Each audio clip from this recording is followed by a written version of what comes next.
പണ്ട് ഞാൻ അതേപോലെ ഒരു ഗീ റോസ്റ്റും മസാല ദോശയും കഴിക്കാൻ പോയപ്പോൾ ഒരു കഥ പറഞ്ഞിട്ടുണ്ടായിരുന്നു. നമ്മൾ കാപ്പി കുടിക്കാൻ തുടങ്ങിയ ഒരു കഥ ഉണ്ട്. കാപ്പി കുടിക്കാത്ത ഒരാളായിരുന്നു. പെട്ടെന്ന് ഒരാളുടെ വരവ് മൂലം കാപ്പി കുടിക്കാൻ തുടങ്ങി. നീ വേണ്ടി കാപ്പി മാറ്റി ചായ വയ്ക്കുകയോ?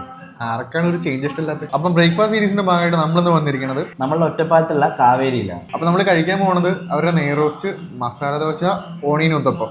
ഞാൻ നെയ് റോസ്റ്റ് തുടങ്ങാണ്. വിശക്കുന്നുണ്ട്, നല്ല വിശപ്പുണ്ട്. അതൊക്കെ പുതിയ കാര്യമില്ലല്ലോ.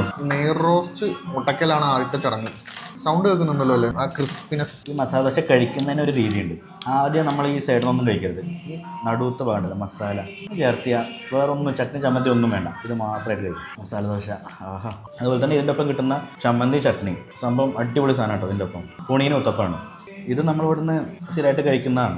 ഇവിടെ വന്നു കഴിഞ്ഞാൽ പാട്ടൊക്കെ കേട്ടിട്ട് നല്ല മൂഡായിട്ട് കഴിക്കാം. ഏത് കൂടെയാണെന്ന് പറഞ്ഞത്? Divine mood. ഓണിയൻ ഊത്തപ്പത്തിനും നെയ് റോസ്റ്റിനും മസാല ദോശയ്ക്കും 90 രൂപയുള്ളൂ. ഇതല്ലാതെ ഇവിടെ ഉച്ചയ്ക്ക് മീൽസും കാര്യങ്ങളെല്ലാം ഉണ്ട്. പിന്നെ കറക്റ്റ് ലൊക്കേഷൻ വരുന്നത് നമ്മുടെ ചെനക്കദുർഗാവിൻ്റെ ഓപ്പോസിറ്റ് ആയിട്ടാണ്.